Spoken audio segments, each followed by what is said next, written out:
What's up, everybody? Welcome to PixelPlay Sidequests, your bonus content here every Friday here on YouTube. My name is Adam, aka CS Radical, joined as always, Kaylan, aka... Oh, wait, never mind. We're talking about a JRPG. He's not here. And Chris, aka Jen and Chris, is here. Kaylan actually is feeling under the weather, so as soon as we finish recording the main show, he dipped out, which makes sense anyway, because really, he was just going to sit here and nod his head for 15 minutes as Chris and I basically go over our first impressions of, you know, the critically acclaimed and actually critically acclaimed Final Fantasy VII Rebirth. I think so far it's setting at a 92 on Metacritic, so it's doing very well for itself. And I mean, at this point, it's Game of the Year material just based on reviews, and we'll just see, you know, how other stuff in the aether kind of goes in the next 10 months, and we'll see where it goes. But so far, this game has put its hat into the ring. It's definitely decided to be like, all right, we're gonna be the first big one this year. All up to you guys now, and we'll see what happens. I mean, Infinite, well, technically started it, but not nearly as many people know about Yakuza still, and it's finally starting to connect. But Final Fantasy, everybody knows Final Fantasy. Even if you don't like JRPGs, you at least have heard of it. Oh, yeah, everybody. And if you've heard of Final Fantasy, well, you know Final Fantasy VII, because that's the one everybody doesn't shut up about, even though I didn't care much for the original. But hey, I love the remake right now. So here we are with the second part of it in Rebirth, and I am almost 30 hours in. I know because you were on holiday, you didn't get nearly as much time as me. We were talking earlier where we were at. I'm currently at Casa del Sol, technically the third open world section of the game. You're still in basically like the calm area, because you're still in the opening open world section. Yes, still in the first open world section just after calm. About 4 to 5 hours in, I think, is about where I am, because not as much time. So we're going to try to avoid spoilers as best we can. I mean, obviously, when you gush, there's the potential of something slipping out, although in Chris's case especially, it'll be hard for him to spoil much because he ain't that deep in. But I mean, immediately, we can sort of spoil this part because it's been in the trailer, so sorry if you got spoiled in something that the trailers have shown off.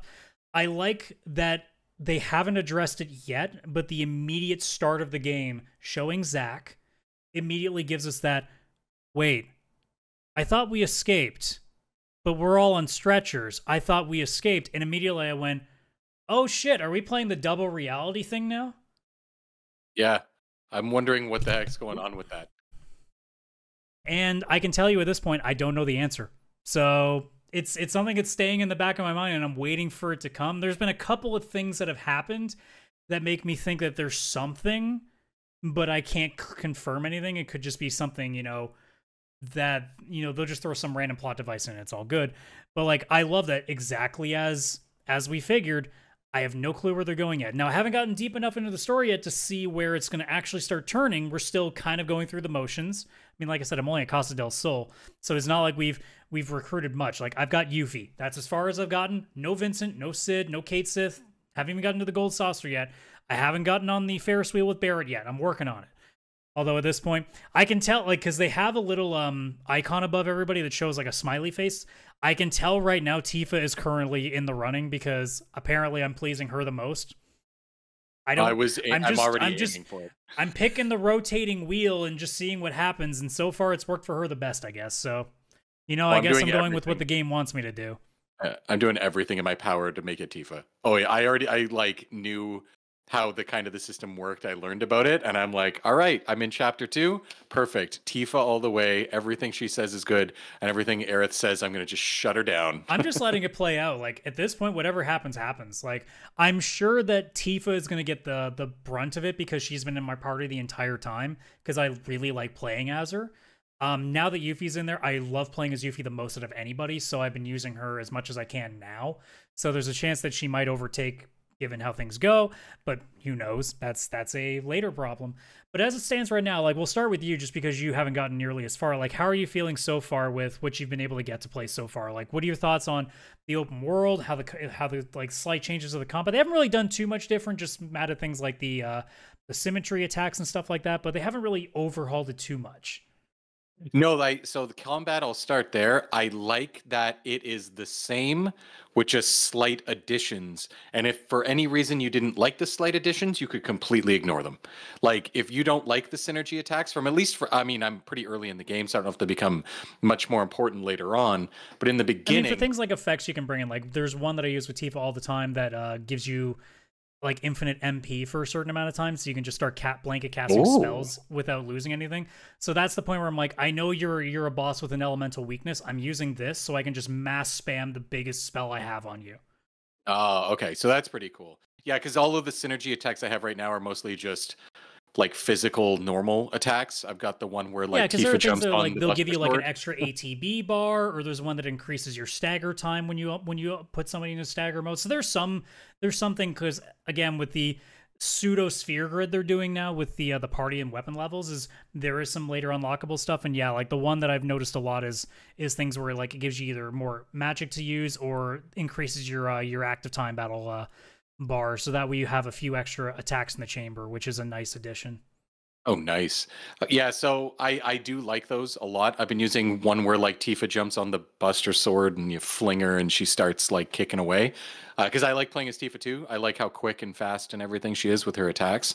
But the combat feels still like it did. Like when I was playing, it actually took me a moment to remember like, is this new or was this from the previous game? Because it feels like the first game. Like they haven't changed it where like I didn't already know what I was doing. I went in and it was like a continuation with a couple additions.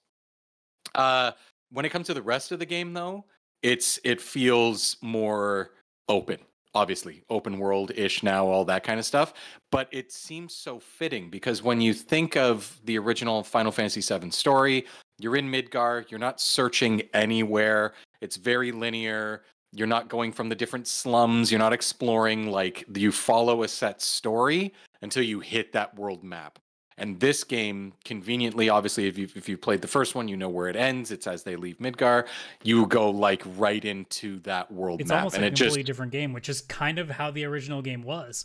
yeah, exactly. And it is fantastic. Like the open world is massive. I remember looking at the map and I was like, "Oh my god, this is huge." Picked up a quest or side quest for a character and it was like way back at the other end of the map. But then of course, then they mentioned there's fast travel from key points. If you get I these was about to chocobo ask, benches, how long did you go on foot before you realized this is pointless? I should probably wait till I get a chocobo. um until I got a chocobo. That was the moment. I may have done a little too much walking before I went, I'm not doing anything. I probably should, because then I realized, oh, there isn't anything you can find.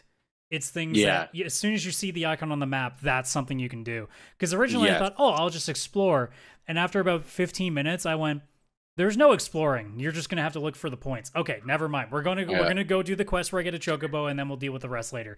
And that's how it Yeah. was. So it didn't take long, but I was kind of like there's no exploring really. I Yeah. mean, there are places where there are like chests you can find. Like there are these little small areas. The chests really though, there's nothing special about them. They're just like Phoenix Downs or an Aether, or it's not like a special prize or anything, which is unfortunate. So like any actual exploration isn't really that rewarding. So it's a bit of a shame for that thing. But also at the same time, given how much map they have to work with, it's probably better that they don't do that, because then you would spend more than an adequate amount on the open world rather than doing what you're supposed to do, which is actually playing through the story. So they've done a good job Oh, that like 100%. the world feels big, but you're also not like getting lost in it. I think they could have done a little less with copying Ubisoft games. I don't care for the towers very much, but like at the same time, I'm like, okay, whatever. Like it is what it is. Like, Yeah. My Assassin's Creed brain kicked in real fast and I started going from tower to tower to unlock them because they're fast travel points and stuff and I'm like, well, I need all the fast travel points. This is obviously incredibly important. Um but yeah, it's very much it's a nice beautiful open world where I haven't felt overwhelmed or anything in either. Walking around and stuff. It is big. But I mean, saw a tower that I wanted to go to. I realized there was a fast travel point near there, and the towers, the chocobo bus stops that you can yep. you can fix by just picking the sign Aren't up. they the cutest things too? Oh yeah, they're so cute. When the first one showed up, I was freaked the hell out. I'm like, what is this chocobo? Is this a monster? I don't want to kill it. And then I realized it's actually you're supposed to follow them. Um, but yeah, because the fast travel is there, it does go very quick, and you can call a chocobo at any point. It seems on the map. It seems when you go to a new map area, I guess you have to catch a new chocobo, and once you have Yeah, caught because the that next one one will have the that ones that area, can walk on walls. So Yeah, I was wondering how they were going to do that because obviously the original game had all the different colors of chocobos Yep. and the breeding and stuff. So I figured it would make sense. They'll have like the water kind of area. You'll probably catch a blue chocobo there. You'll have the mountain area. You'll catch a red chocobo there, or whatever it may be. So very, very, very cool. The game has the same like feeling as the original, and I love the like it's still got the same humor, and the voice actors are still exactly where they were a few years ago with their characters and everything. The music, oh, like it's picked up where it was, and it's just turned itself up a little bit and made itself just this open world. Like you walk out of the remake into this rebirth open world, and I thought that was a Yeah. great I'm a feeling. little sad you can't collect CDs this time around, but also I understand why. But instead, you get to play piano, so it's not so bad. Yes. Yes. I have a question. When you were in the flashback scene 5 years ago, no spoilers, but obviously that happens. I mean, Everybody's you seen played that in the the original trailers game, too. you know there's a Nibelheim flashback somewhere. Yeah. And in the original, you could go into Tifa's room, and obviously there was a discussion there. Did you go into her room and did you open her drawers and stuff like Of that? course I did. I have to know if I there's did. dialogue on that. There was very funny dialogue on that. I don't know if I should even say what it was because it's a little different No. than the original game, but it's got some funny dialogue, just like the original. Where when you do that, I thought that was a nice touch. Very cool. Yeah.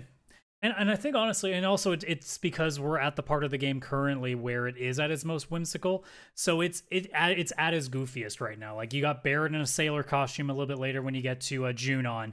You have the cost still, so we have the gold saucer coming up. So all the silly stuff is coming, and you know that at whatever point it turns, and we get towards the later part of this game is where it goes.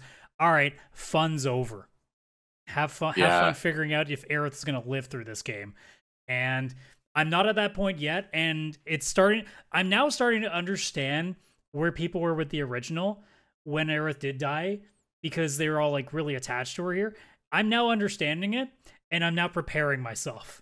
But also Yeah. because my theories of does somebody else take her place this time because of the way the universe is shaping, I'm also preparing for Tifa, to be honest.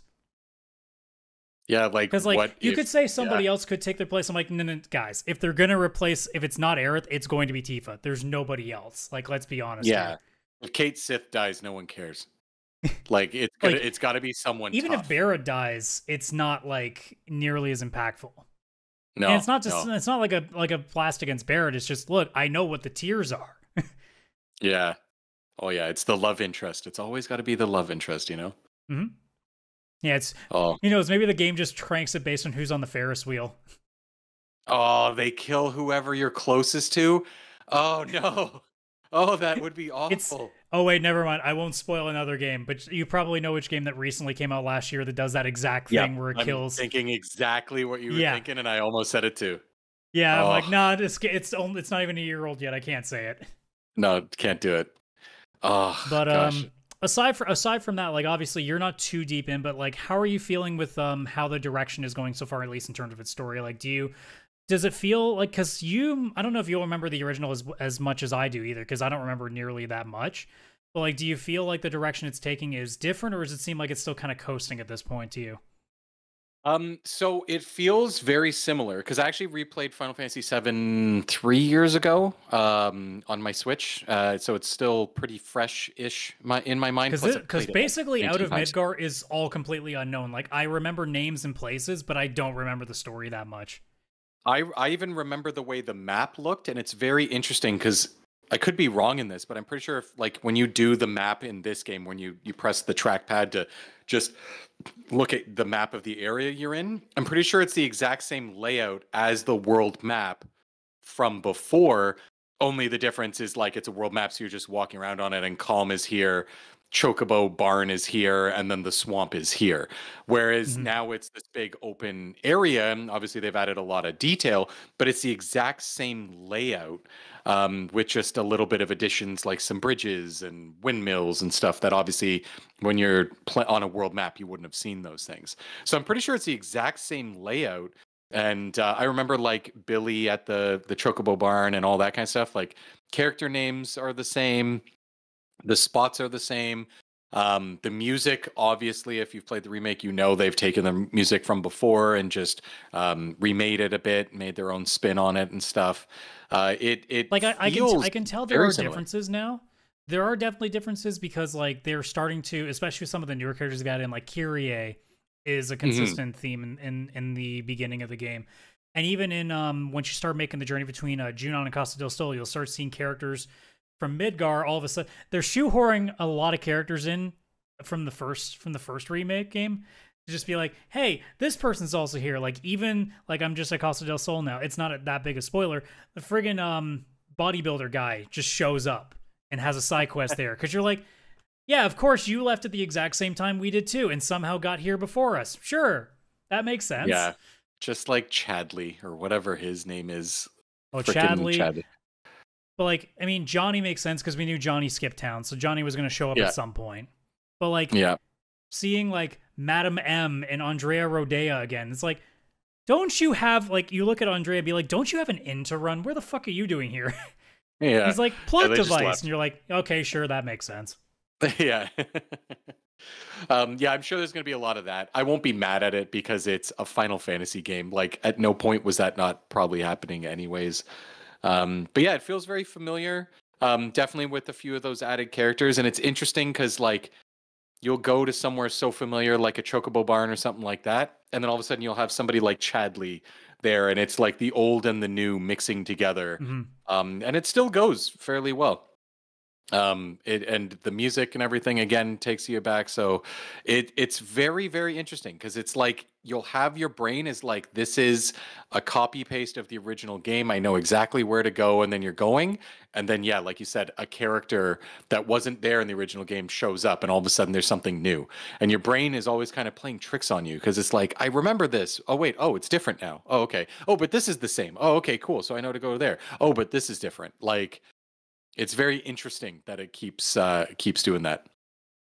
Yeah, I mean, as it stands, like early impressions right now, like I'm adoring this game much as like I think most of us figured we were going to. I don't think there was that many people that were going into this game nervous that it wasn't going to be good. I mean, my only real complaint is the open world maybe could have done a little less. Like I feel like some things are a little too tedious. Like I already the battle missions where they have like specific things they want you to do, I stopped caring. I'm like, I'm just gonna finish it as fast as I can and get out of it. Like those don't mean anything because I am clearing every single optional thing on there. So like I'm fully expecting to hit the 100-hour mark as like how long to beat is showing 98 hours on average for completionists. And I assume because I do spend a little bit extra time like just kind of like vibing with stuff. Like for example, I'm Hmm. in Costa del Sol. I've replayed some of the mini games a bunch of times because they're pretty fun to play. So I've actually enjoyed just messing with those a little bit longer. But like I would be shocked if I'm anywhere under 80 hours at this point. I have a pretty good feeling that that's where I'm going to be somewhere in like the 85 to 95 range is my bet right now, but we'll see. But like as it stands right now, it's a matter of like when things turn, like how am I going to feel? Because right now I'm having fun. I know that it's going to hit a completely different side soon. It's just a matter of what that soon is. So I'm bracing, but like right now, having a fucking blast, and I can't complain at all right now. Like everything about this is fantastic because it's hitting everything I want to. It's getting just a little enough mystery that I'm still guessing on what the hell's going on. And then on the side is keeping me busy with all these fun side quests, mini games, and quite frankly, the really, really stupid humor that it's having at this portion of the game where it is just really funny. Yeah. I love and it's funny in my original playthrough of FF7 back in the day, Red 13 never like did much for me. Like yeah, he was the dog like Most of them character didn't, or to be whatever. honestly. Yeah, and I don't know what it is. I don't know if it's the voice actor or it's just the animation now of Red 13. I Oh, loved him. when you Like get on the cruise ship going from Junon to Costa del Sol, yeah, no, he's gonna win some points. yeah, he's like delightful. Like even just in calm, like this is very minor spoiler of just something funny cutscene wise. Barrett's bed, he's getting ready to go to sleep, and then Red 13 jumps on the bed and lays down like a dog would, like on there. And and he's just like, oh man. And like I laughed out loud, legit, because it's just the original game could have those moments, but usually it had to be really over the top, like Red 13 in a sailor outfit Yeah, trying and to you also had walk on two you had no legs. voice acting, so that couldn't be conveyed nearly as well either. Yeah. And then like because if Red 13 had jumped on a bed, PS1 graphics, like yeah, cool. Now you actually see and relate like, oh yeah, a dog would jump on the bed and then do that quick one circle before laying down and wouldn't care that that was supposed to be a person's bed, right? And I know he's not a dog and all that, but it's just you can relate to it so much more now. And his voice actor, I don't know who it is, but like he has this amazing voice. I find Red 13 is very interesting, and I know that he like was. I watched this story so far, which is the Final Fantasy story, and then it kind of had the intro, and it was this great voice that was kind of just catching you up from the last game until you got here, and then you realized it was Red 13 telling the story, basically of what had happened up until he met them, and then now the journey was going, and I was like, this is so perfect because Red 13 has this such awesome wise voice. Versus like however you would have imagined he sounded in FF7 the original. So I'm running a Tifa and Red 13 team or party because I just love having him around so much, and he's so cool. Yeah, like right now, like Yuffie's stealing it for me. Now, granted, that's because I watch a lot of anime and I like the ridiculously over the top like kawaii level girls. But what I also like is that she legitimately takes whatever's going on around you and flips it upside down. Like she always is a massive icebreaker no matter what's going on. Like she cancels out all of the seriousness and like that Cloud, Barrett, and Red 13 try to do sometimes. Like she meshes so well with them because they're trying to play the straight man, both figuratively and literally. And she comes in and just literally slapsticks her way through everything, and it's such a contrast, and it works perfectly, and whoever her voice actress is killing it. I mean, they already did very well in intermission intermission Intergrade. Intergrade was like the addition. Intermission is technically the actual name of the chapter, but she's doing a fantastic job now of like she's being a pain in the ass, and because that's what she was supposed to be, and then people just took that seriously and were like, yeah, we hate her. It's like, guys, no, like you've misunderstood. Like that's her character. Is she's meant to annoy you. You don't have to actually hate her. But now it's at the point where it's like, this is fucking great because she's literally like canceling out whatever. I almost said Squall because him and Cloud are basically the same thing. But she's canceling Cloud and Barrett so well. Yeah. Because every time she says something, they all just have this like flabbergasted look at being like, yeah, sure. Like they just give up. Yeah, sure. Yeah, I loved her in the intermission. I thought that was one of the best DLCs in gaming. Like it was such a good, worth it piece of DLC that added to the story. And it makes me really excited to like finally get to her in the game when I get there and get caught up to you. Because she is such an awesome character. Again, one I loved in the previous game, but like now just so much more lovable as a character because of the voice acting, the animation, all of that, right? Yeah, exactly. Any last thoughts? Because we're already going way longer than I was hoping we would, but it is a game that we really, really like, so gushing is going to be very easy for us to do.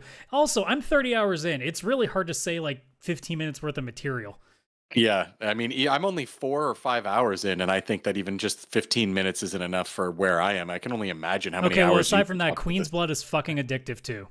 That was going to be my point when you said one more thing. Queen's Blood. I love card games in all JRPGs, Gwent in The Witcher, all that kind of stuff. Like Triple Triad, Final Fantasy VIII, I would buy that game standalone on whatever system they release that on. Like I love card games in these, and this one's good. I thought like, maybe it'll be okay. It's like, you never really know. And then it took me, like I did the tutorial and I'm like, yep, I'm fighting everybody in town I can fight and I'm going to go battle them. You're like, there's only 3 people all over again. Oh yeah, there was 3 people in calm, and the third person was like, I think I wasn't supposed to be able to beat them yet because it took me like 6 retries. You beat everybody. You have to beat everybody in the city if you're going to stay on track. Okay, so yeah, I was like, yep, I'm doing this. The third person was tough. I had to retry like 6 times. I'm also getting used to the mechanics, but like, I'm in it. I played it, I beat it, I won, and I love Queen's Blood. If there was a DLC of just that, I could launch right into it. I would. I'd have it on my phone, Steam Deck. I don't care. Give me Queen's Blood standalone, and I'm in. God, it's so good. Oh yeah. Aside from that, my only complaint is, why did you Square? You had a chance to finally give the people what they wanted, and you gave both Tifa and Aerith, but specifically Tifa, like the worst swimwear possible. Cloud fucking nailed it. Perfect. Aerith, Yeah, that's about what you expect. Barrett, I'm a little disappointed, but I also get it. Because the sailor suit, I get it. But Tifa, nah, you messed up. You could have done better. Up. It's like more clothes than her normal attire for swimming. It makes That's no not sense. even the problem. I just can never imagine Tifa with frills and skirts. Like, I know that she wears a skirt when she's fighting, but like as swimwear, like I would sooner see her in like a one piece than anything else. Yeah, but and hey, not that I'm now cherry picking the most little things. I guess I was really complaining. Why is Cloud still wearing board shorts? Again, why do guys always have to wear board shorts? Why can't they wear the Daniel Craig shorter shorts? Come on. One of them has to be interested in doing it. What's with... I don't think people wear board shorts anymore. I mean, I guess this game takes place in 1997-ish. I don't know. Technology in this game is confusing. They'll see people with like very big normal cameras, and then there's just like cyborgs. So I don't know. I don't know where they are technology-wise. Who knows? It's okay. PC modders will deal with that shit real quick, though. But alas, that's going to do it. I should probably stop now before we spend another 20 minutes on things. So we'll probably come back to this at some point, whether it's a full review. We may even do like a midway point at some point. If we could use another side quest topic, we may come back to this. But that is a later problem. So for the time being, thank you so much for watching this episode. Obviously, like and subscribe. Linktree/PixelPlayPodcast if you want to check out our socials, link to our Discord, all that jazz.